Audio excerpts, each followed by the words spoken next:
You know, this great player only had 68 games in Major League Baseball for the Montreal Expos, but he's been a hero to us since he first came in because, Montreal has had some great names: Andre Dawson, Gary Carter, Timmy Raines, Tim Wallach, Joel Youngblood. But this guy really stood out, and when his first baseball cards came out, these were had a premium. So today we're going to be talking about the guy born Anthony Shines, but is known by his great name Razor. Now, the original Razor, not Razor Ramon, but Razor Shines, born in 1956 in Durham, North Carolina. He played in MLB during parts of 4 seasons with the Expos, primarily as a first baseman. He later served as a base coach for the Chicago White Sox and New York Mets, and he was been a coach at the minor league level for a number of years. Now, again, born in Durham, drafted by the Expos in the 18th round of the 78 MLB draft out of St. Augustine's College in Raleigh, North Carolina. And we're looking for him to bring kind of that, what do you call it, Southern baseball aesthetic to the Expos. The Expos assigned him to the Jamestown Expos in the New York Penn League for his first season in 78. He spent the next 3 seasons, 79 to 81, with the West Palm Beach Expos of the Florida State League. He was eventually promoted to the infamous Memphis Chicks team of 1981 that was playing in the Center League and remained there through 83 when he was promoted to the AAA Wichita Arrows of the American Association.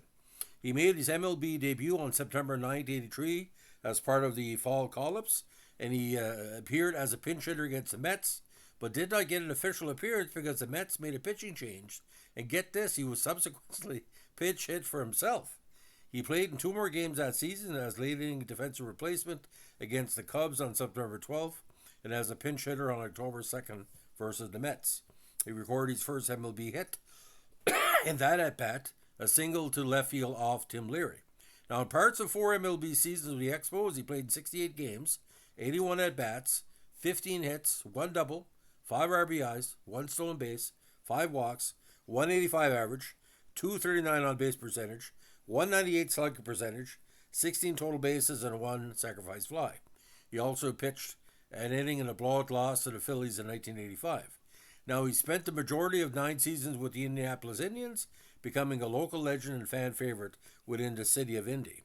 Now, he became a free agent in 1990 and signed with the Pirates, who sent him to the Buffalo Bisons, where he hit 170 in 42 games.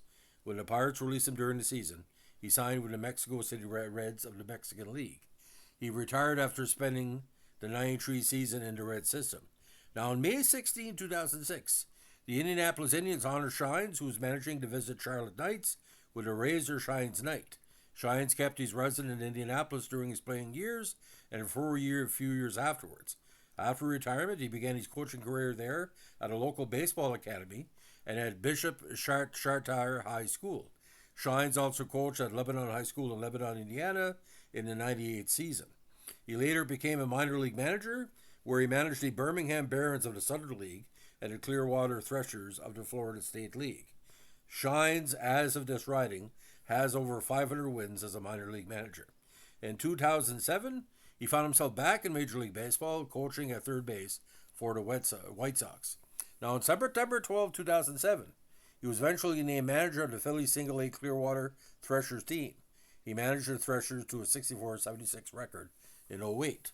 Now, Shine served for the first base coach for the Mets in 2009-2010. In 2011, he was replaced by Mookie Wilson. In 2012, he was the hitting coach for the Great Lakes Loons, the A team of the Dodgers. In 2013, he became the manager of the Loons, and in 2014, he was promoted to manager of the Chattanooga Lookouts in the AA Southern League. The Dodgers switched AA affiliates for 2015, and Shines became the manager of the Tulsa Drillers of the Texas League. Despite being chosen by Baseball America as the best managerial prospect in the Texas League, Shines' contract was not renewed by the Dodgers after the season. Now, on a personal note, his family is very talented, by the way. His son Devin played baseball for the Cowboys at Oklahoma State and was eventually drafted by the Dodgers in the 2011 MLB draft in the 38th round. Now, in 2012, he played for his dad with the Great Lakes Loons.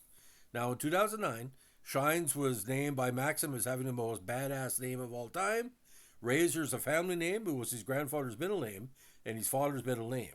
His son's middle name is also Razor. Now, Shines became a spokesperson for Aquafina Water during the '09 season and was featured on its website as a third page coach of life. Visitors to the site could ask yes or no questions and receive advice from Shines. Now, a little story about Razor when he was in Montreal when he first came up. And the announcer said, yes, ladies and gentlemen, that's his name. Here comes the Razor. This was well before, Razor Ramon, the WWE reference. He had a very good talent, and the fans loved him. Like I said, just to go through life, the back of your jersey shines.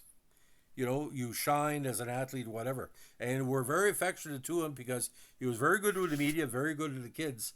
And, sometimes if you listen closely, at Old Olympic Stadium, you would hear Razor, Razor, the chant. And allegedly, a lot of people in French were just, tickled pink they could announce because in the NHL, you announce players' names, like Cordic. But he's part of probably one of the best Montreal sports names ever. And that's saying a lot. A guy all the way from southern U.S., he comes to Quebec and becomes a folk hero overnight. And like I said, we loved him in Montreal, but like I said, you couldn't get in that lineup. Who could? Within Montreal's future plans. That's the story of the very, very respected and highly loved Razor Shines. If you like what you're doing here with our Baseball Vintage podcast, let us know with a like, comment, subscribe, or share. And if this is the first time you heard about Razor, well, that's why you come here, because you learn every day. And as my buddy used to say, every time you go to the ballpark, you learn something new. So every time you come here, you'll learn something new, whether you like it or not. Have a good one. Bye.